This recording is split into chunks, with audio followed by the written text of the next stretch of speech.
Hi, everyone. The views, thoughts, and opinions expressed in the following podcast belong solely to the host and its contributors. They are not necessarily the views of our employers, organizations, committees, or other group or individual. I'm David Campbell. And I am Jordan Bullock. And I'm Joseph Whitney. This is Brewing with BIM, where we talk about construction processes, technology, BIM, and beer.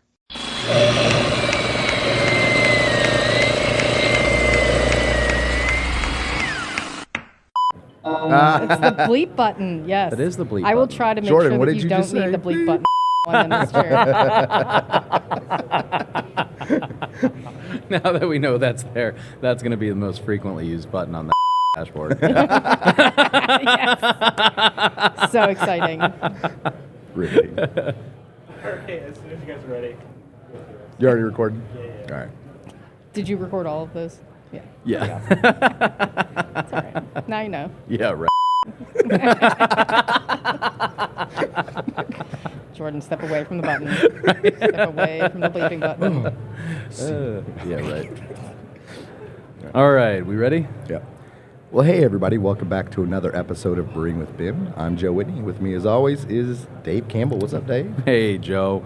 Day 3, and I did not think of a rhyme this morning, so I'm kind of falling short there. I'm going to have to figure one out for the next episode. But day 3 of AU here, and we have a fantastic guest on. Of course, as always, Nicole, would you give us an introduction of yourself, ma'am? I can do that. My name is Nicole Campbell. I'm from Pittsburgh, Pennsylvania, and I work for Mascaro Construction. Let's see, I started there, it's been 12 years at this point. I was mostly just a project engineer for a long time, and then I transitioned to project manager for a little while. And when the space opened up in the BIM VDC department, I transitioned out of the field and into the office, and been there ever since. So it's been about almost 2 years at this point that I've been in this role. Okay. That I really like. Yeah. So, I mean, from your eyes, how would you see, it's funny, but obviously different GCs, different people have different opinions, but how does BIM fit into the construction that you guys do? It is actually really interesting because I feel like we're in a very specific niche when it comes to the BIM world.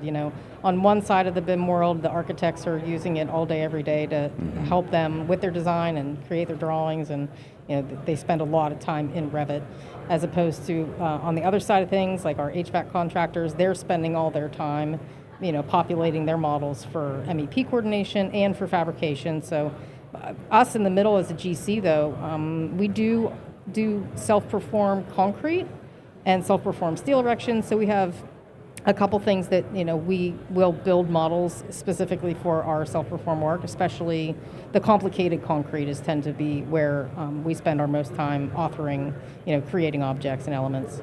Cast-in-place concrete's even a little bit more complicated because it's not like just a matter of grabbing families. It would be easier if if it was just nothing but slabs and footings, that would be different. But when it's real complicated equipment foundations that are, specific to the equipment that's going to sit on them, that's when we find it to be the most useful to create our own model files.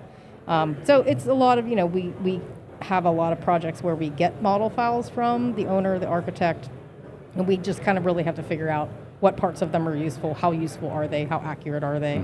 Constructability. Yeah, right? Totally. Some of them are garbage and not worth anything for multiple different reasons, and some of them are, 100% what we need and super useful to us. So it's like a constant, navigation of how can we use this? Is it useful? What do we need to supplement? The gap modeling, if you will.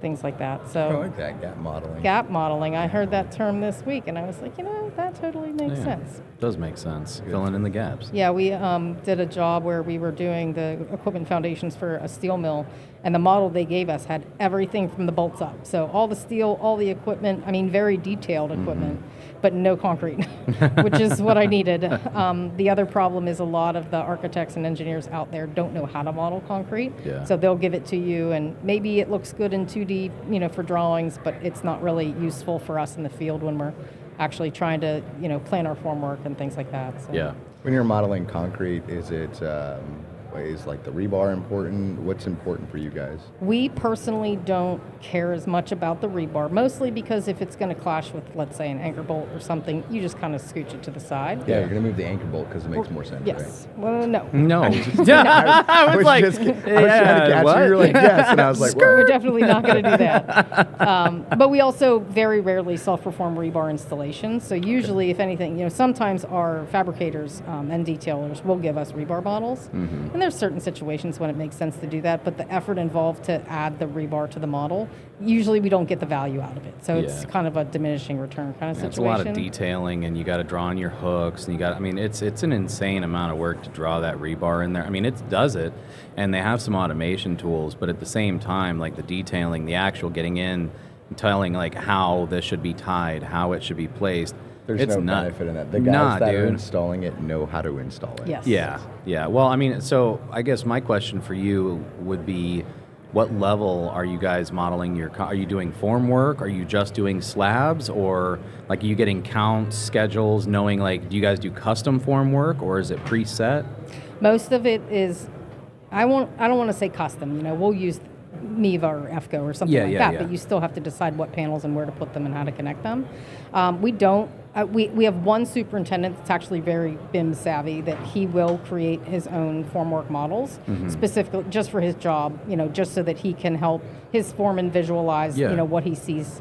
But for the most part, when I model the concrete, I will use the paint feature as a material, and that way just for takeoff purposes and for visualization purposes. So at the end of the day, when I publish my model, it'll have the different color, they're color coded. So this is going to be matte formwork, this is going to be, equipment for, like however we would categorize it in our cost coding system. And it also helps the foreman know, how to charge their time appropriately so that it matches the estimate. This is going to be a great conversation, man. So David's about to geek out with you on data. Well, I mean, because one thing that I've really been pushing to see right now, I do a lot of our cost implementations, cost management, tracking, and my mind instantly goes to, well, a lot of this is in the Revit model. My quantities, like, the general conditions, stuff like that, that's not really going to be in there. But I mean, the counts, the quantities, the actual important items, and what we need to start filling out that budget. So are you guys doing that level? Are you actually tracking to that level, like assigning cost codes, divisions, and things of that nature within the Revit model? Yes and no. So the colors and the paints, it's written into our template so that I can just go grab the material. I don't have to recreate the wheel every single time, but it does mirror what we have in our cost code list, and that's what the guys in the field are going to use. Right. So to that level, yes, not necessarily like CSI codes or Uniformat or anything like that. We have begun using Assemble pretty significantly in the last 2 years since we purchased it. I'm having a little bit of trouble getting those two particular things, that paint material. Yeah, because I think we talked about that at some point. we did, because Assemble's like model, and it doesn't care about paint like materials. Yeah. It's like a parameter at that point. I think the biggest issue is that each object can have one assigned property. Yeah, that's right. We talked about that. That's right. Yeah. And if you have multiple materials or paints or types of formwork in the same object, it doesn't know how to return multiple answers. Yeah. So I haven't figured that one out yet, although I did end up speaking with somebody. I asked the question. Barton Mallow was doing something, a session about. They use Assemble pretty heavily. But they also use Tekla a lot, and I think that it's different, and they actually model their formwork like for real. Like it's an object. It's not just an assigned material. Yeah. I think that's what we talk initially as the and workaround. it's just so much extra work. Because it's a temporary thing. It's not going to be, a forever object. So. Now I wonder. I mean, you've tried a split face, right? And that didn't work. Dave's gonna. No, dude. I'm just. Or maybe one of your listeners will solve this problem. Yeah, right. That'd be amazing. It would be. It would be awesome. We actually have some very powerful Assemble users in the area, and we'll talk offline. Yeah, that would be awesome. Yeah. That would be great. So my workaround right now is just I do it in Revit. It is in Revit. I mean, that's where it's done, and then I just export that schedule out of Revit, and then get everything else that I kind of need and want out of Assemble. I just wish that's like the one missing piece that I I can't get the data to flow the way that I want it to flow. So. Mm-hmm. And then the cost codes too. Our cost codes are alphanumeric, and the numbers there's so many of them that I can't keep them straight in my head. So I need that description of them to be able to pick the right one, and it won't read in the way that I have them written, like that. The tree, whatever they call it. Yeah. So those are my two big sticking things. points right now. But Yeah, I love dude. Assemble. I really do. I find it extremely helpful as a viewer. The iPad viewer is really nice. It's great for quantifying structural steel. So I will model in Revit, but then I will always quantify. Being able to add my own custom properties in Assemble, and that way it matches like the cost coding and things like that. So not instead only of from just estimating. scheduling it, there's more power to doing it Assemble though? Yeah, because Well- there's a difference between the productivity of miscellaneous metals versus structural steel. A big beam versus a little bit of roof opening Yes. steel. It's gonna be slower. Well, and that's actually the point I wanna emphasize right there, where you start to see the difference is when you look at Assemble and other quantification platforms, it begins to be more than just the quantities, right? Because it's not just when you're estimating, when you're building a budget for construction, you're not just thinking about I got this many beams. You're thinking about how much labor I have for this much beams. How much are the beams going to cost me? But what time? Any other factors that are going to come into play that are going to have a cost for you getting those beams installed. All of that has to come together to form the actual budget for that project. So then we can subcontract it. We can do our purchase orders. All that kind of stuff from that and track it to that level. So I mean that's in my mind. That's where. Because I love it. I really do. I've been trying to figure it out. But is that what you're lately. creating properties for an Assemble to do, or are you doing real estimating somewhere else? No, it's both. I very much do it in Assemble. I like it. Dude. Revit will tell me the tonnages. It'll tell me piece counts. Yeah. But I can't. It's so much harder to add the custom properties inside of Revit. I think you can. You can, but they're formulas. It's so difficult that it's so much easier to do Yes. it in Assemble that it makes that much more sense. And the other nice thing is that the way the platform is set up is I can invite anybody, any of my estimators. They don't need to have a Revit license or an AEC license. They don't even need to be familiar with Navisworks. Or at the end of the day, I can export a spreadsheet that makes perfect sense. I like the way that Assemble formats their spreadsheets with the I don't know, it's like a tree. It's 1, 2, 3, 4, the different levels that you hierarchy. can collapse the Yeah. I've never seen that before. This Assemble's the first time I've ever kind of come across that particular formatting for a table. Yeah. But it's a format that the estimators understand. Everything comes back to Excel. It's written on our whiteboard. Like all roads lead to Excel. Yeah, that's fun. When it comes to the estimators, and we have other programs that we use to input that data to get the costing. You can assign crews, you can assign productivities, you can change your schedules from 5/8 to 5/10 your to working 6/10s, hours. and Yeah, it'll dude. do all those calculations. You add in your GCs, you can spread things, like all of those fun estimating tools that they use to create the actual lump sum bid at the end of the day. But it still all kind of starts in Excel. Even if it's in Bluebeam, you still end up exporting it to an Excel spreadsheet. So I live in Excel. I love it. I do too. It calms me. yes, I have mugs that say with Excel puns on them. It's really sad. Dave, why I have a aren't you getting spreadsheet me, for that. Right. Why aren't you getting me Excel Yes. fund mugs, dude? It's Christmas. Yeah. Christmas. His That's next a great Christmas present. Christmas It says, idea. Heck yeah. Are It you, says, I have an Excel spreadsheet for that because I really do. And the funny thing about it is both my sister and my son independently purchased coffee mugs with Excel puns on them the That's same year awesome. for Christmas. I was like, wow, I really am a nerd, aren't I? Like, this just And your proves it, family and knows. My family Yeah. knows it. This is sad. My YouTube shorts are literally like Excel hacks, crazy, Yeah, dude. this VBA script. I've got a folder of just nothing I need but VBA AI scripts. for Excel, for formatting, and for freaking just don't need AI for just the meaningless task of clicking in each freaking cell You and don't have to going do that. in. No, Listen, I to. have an Excel training. I'll send it to you. Thank you. I would appreciate that. And a 'cause, lot of man, it's formatting. It actually goes really the whole way from rudimentary, I've never opened a spreadsheet before in my life, the whole way down to VLOOKUPs and logic matrices and things like that. HLOOKUPs, So I get all VLOOKUPs. this stuff, Yeah. I get these exports. So when I do cost stuff, a lot of times people will export data from their ERP for us to import in and test out inside of the system.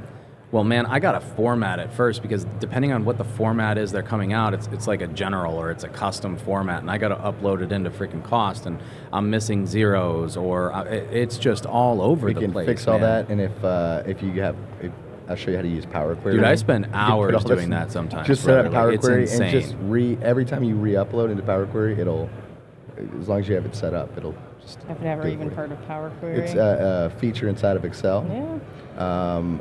It's what Power BI pretty much runs on. Right. Yeah, it's for transforming and manipulating and aggregating data. I've got I'm gonna have to figure that 50,000 out. rows, 10, 20 tables. I just re-upload them.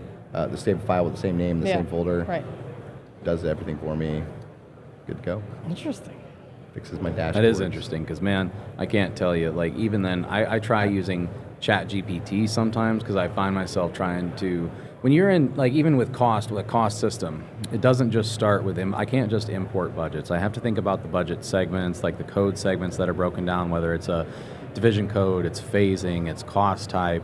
All of that has to match, and all of that has to be pre-built based on what I want to, when I want to import those budgets in. So I actually have to then get exports for each one of those setups, or build something for them so that I can actually import that budget in. Oh my God, dude! It's Templatize insane. this. Templates. Well, that's where I'm at. Template I this, have now. dude. I've gotten to a point now where I've templatized. I built out a legit folder structure for any implementation that I'm going to do. I have already built out cost code CSI, 6-digit, 8-digit, the cost types. I've built out different examples because I'm going to give those to people or use that because I am so tired of having to. I mean, I'll do it. I'm not going to lie. Like, yes, everybody's cost system is different, so I can't really just, blanket it. But at the same time, if I could have some good, like, Starting point. Exactly. Like, I know a lot of people use CSI. Like, almost everybody uses some format of CSI, whether it's a 2-digit, 3-digit, 6, 4, 8. A lot of people are different, but everybody will use that division. Yeah. Excel templates are more magical than you're thinking, by the way. Yeah, apparently. I have no take- freaking clue. I brother. will take data. My Excel template is not what you're thinking of an Excel template, by the way. I don't even know a Excel template. My Excel template is literally I created an Excel file and I did a save as, and that's the Yes. Excel file that I use That's for a my good template. start. Yeah. Yes. That's the start of it, yeah. Okay. I have an Excel template that you can set it up. I use Power Query for this piece, but it'll look for item names, so SKUs. Like So are you like names. copying and pasting data into Nope, your template? I don't have to do any of that, dude. My template references other files. But if it references other files and not just other tabs, then you run into that externally linked Yeah, I'm not trying to spreadsheets do all that. That gets a little more complicated. Yeah, so And they break very easily. Thank you. So this, Thank you. This They this do. is what you Thank do. you. This is the workaround. I use Power Automate, Power Query. This guy's got all the workarounds. And then I'm whenever I trying to need, do all that. like once a month, whatever my save time is, whenever I'm re-uploading all this stuff, I have Power Automate, export out just a blank CSV of it. That way I'm losing all my macros. It's just the data. There's none of the formulas, and that's all I got to get out of it. That's cool. I need the XLSX, bro. I don't I'm a need nerd, a buddy. CSV. Let's go. I hate CSVs. I mean, I love them. They have their place, but at the same time, they're so stupid. They've lost all their formatting. They've lost everything. It's great for parsing. That's cool. Well, but at the end of the day, I can't do anything with it. If I'm doing a data lake, so to speak. You're right. That is the I standard just file need format. I It's just need a Data CSV. swamp. Data Yeah, swamp. There data you go. swamp. That's a good. Yeah, that's a I good just one. need a CSV to store that data Swamp. so I can have whatever system we're using parse it. Dude, oh, that's awesome. I'm going to be Shrek of the data swamp for next year of AU. I love that. That's beautiful, man. Very nice. Yes.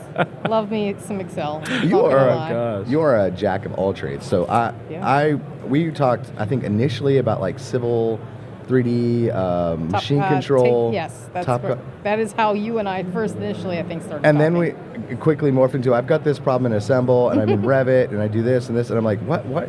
Pete, those two don't cross. What are you doing? People Yeah. don't use both softwares. Yeah, so I was on one of the mega projects in my local area, and because they lost the person that was creating their machine control files, and I got voluntold that I was then going to be the replacement. So even though I was on a full-time project, as the project engineer, I was told that I was picking up the second project at this mega project. The place was the size of a city, basically. Wow. And we needed to, it was a brown site, so they had a lot of what they called impacted material, which really means contaminated. They just didn't like using that word. So we were trying to disturb as little amount of dirt as possible, and the way to do that is to use machine control and make sure that, you're only cutting as deep as you need to and only laying back as much as you need to. So I kind of just had to figure it out. I got like a crash course from our survey department because they're the ones that would create our final grade files. So, they knew the ins and outs. They use Civil 3D. And so I got myself a Carlson takeoff license and just kind of started teaching myself how to do that. So. Yeah. That's such an annoying workflow, by the way. The Which fact one? that we have to do takeoffs off of PDFs, recreate them in... Yes. But I wasn't even just going from PDFs. So most of the ditches that I was modeling at the time were for piping, and they would give me an ISO. So I had to actually extract the XYZ data of like the beginning where it ties in, all the elbows. I mean, I didn't even have... just like a two-dimensional path. It was three dimensions, but with like no context whatsoever. Yeah. So I would have to basically create a point cloud. And speaking of templatizing things, like I have a template so that one tab of it is simply to be able to get XYZ coordinates, pull it out of a piping ISO, and then offset and put in the bedding. So then there's That's a legit, column that dude. Lowers the Z's and pushes off the X's and then gives it point numbers. This chick's that's Yeah, awesome, and man. then the second tab is more for like manholes and foundation. So you have the center point, and then you have to offset based on the footprint, and if there's a twist to it, if it's rotated from plant north, yeah. all that stuff. And then the third one is like excavation boundaries, because whenever you're creating surfaces in tin files, you have to bound it somehow. You can't just let it go on forever. Yeah. So then sometimes they would give us excavation boundaries because there was existing utilities under. They needed to go out and stake out, so they needed to know exactly where they needed to go stake out the existing utilities. So, I mean, all of that stuff. And then, it's a matter of, then you have to teach the next generation how to do all this stuff, because, what if I get hit by a bus or hit the lottery? That's the other way. The better one, nice way of saying it. If I hit the lottery. So, I still to this day, I've been doing it for years and years and years, and I still fall back to that same old template that, and I have some instructions in there for the other kids that I give it to, which I don't know if anybody else has really picked up. But still, dude, that's legit. You guys are kind of opening my eyes to Excel here quite a bit. Like, Excel. I mean, it's all about Excel. Dude, all roads lead to Excel. It's nuts. I mean, honestly, that's awesome. Like, it made me think. We had a gentleman named Peter in the Pacific Northwest a few years ago. Yeah, dude. This dude awesome. Came up with a script where he knew based off of his pipe, like he had an offset for the trench, for gravel, for everything that needed to be done when he laid down this pipe. So he wrote this Dynamo script. So all he had to do was literally draw this pipe, and it was just doing all of his offsets, everything from that one piece of pipe, and it would create this surface. It would actually create the trench inside of Revit around and it. Give him the point data, and they could actually feed that to their excavator to know to the trenching. Nuts, man. That was pretty crazy. You guys blow my mind. But all man. he did is he modeled the pipe, and he set parameters up for the type of pipe to know the depths, back, all that sort of stuff. Yes, yeah. The widths and the layback and it whatnot. was pretty nice. Yeah. But I even to this day, 10 years ago. Yeah, if I need to put underground piping or site piping into a Revit model, I will still model it first in TopCon, and it'll be a 3D DWG. I'm sorry, not TopCon. I'll put it into Takeoff, and then I will export it into my Revit file, just because then at least, if nothing else, I have points that I can snap to, and to get my paths, and then put the profiles in. It's still just so much easier for me to do that, and it still also gives me the availability to have the actual ditch lines, the contours, pulled in. To be able to see it. I'm still playing with topo solids. I haven't gotten into the new Revit, civil type tools. There's a love-hate relationship. Yeah, there's always I'm going sure to there be. is. Yes, we very much dislike the fact that Civil 3D and Revit don't like to talk to each other. They used to. But they don't. So me and my survey department are constantly complaining about that. There was once this awesome workflow. It was primarily for bridges, but like I could take in InfoWorks, go conceptual, drop in a bridge, say I want to convert this to Revit. It would use the ASHTO tables, all that sort of stuff. Create the Revit families for the bridge using the Inventor engine. create all that stuff. And then there was a switch back between Civil 3D and Revit that if I moved the corridor, it would adjust the bridge. Yeah. It was so cool. Yeah, That does sound pretty neat. I've went away. seen a few different things. I mean, I've seen the use case for bringing in surfaces from Civil 3D, like when you publish, being able to visualize that, and cut through it and stuff like that. But there's really nothing you can do with it at that point. Like, it's just for visualization. But sometimes that's important. We Oh, it were is. working on a building in downtown Oakland, University of Pittsburgh. And, all of the University of Pittsburgh on the backside is on a very, very steep hill. It is. And we had a cantilevered portion of the building that needed to be temporarily supported by shoring towers. But the problem was that area was in the cut fill, and they didn't really think about that when they designed it. And it was a temporary shoring, so it wasn't part of the final design. It wasn't something that it was a means and methods. Yeah, but would an engineer The sign engineer off on didn't. the cut fill? I mean, but they didn't even think about it. And at the time, they couldn't even visualize whether it was going to be something where they had to cut and then get rid of the dirt, or whether they needed to fill. In which case, that's a little sketchy too. I mean, if you're holding up part of the building on brand new fill that hasn't had a chance to consolidate, is it going to settle? How much is it going to settle? That kind of thing. Is it engineered fill? Yeah, what do you do? So, Yeah, I mean, we had no idea. And on top of it, even the people that were providing the temporary shoring, the structural steel contractor, they didn't even have a good handle on it. They just thought that, oh yeah, that's flat back there, but it's not flat back there. So, our survey department went out, took some shots, turned it into a nice contour. We brought it into the Revit file. I modeled the actual temporary shoring towers to scale, and put them in, and you could see that some of them were 10 feet above ground and some of them were 10 feet below ground. Wow. And then we ended up figuring out that some of them, some of the towers were going to end up conflicting with permanent pieces of steel. You guys are going to have to move this tower, but it's at the one point that it needs to be at. So how do we fix this problem? So it actually ended up, I think, alleviating a lot of the problems, just being able to visualize and almost clash detect at that point. And that's not something you normally do for structural steel, because structure goes first, and everything else goes afterwards. Yeah. But when it comes to that dirt, I mean, they really had to kind of go back to the drawing board and really, dig in and figure out what the right solution to this problem was. So having those contour lines, brought in, even if it's just for visualization, it was still enough to make everybody really realize how much of a problem this was going to be down the road. I will say, so you dabble in everything. We dabble. You're an expert in everything. And you seem to thrive in chaos, because you're on these every time I'm talking to you, it's something super complex, way over my head. It is. And It's you guys fun. are solving some problems. It's always something different, Yeah.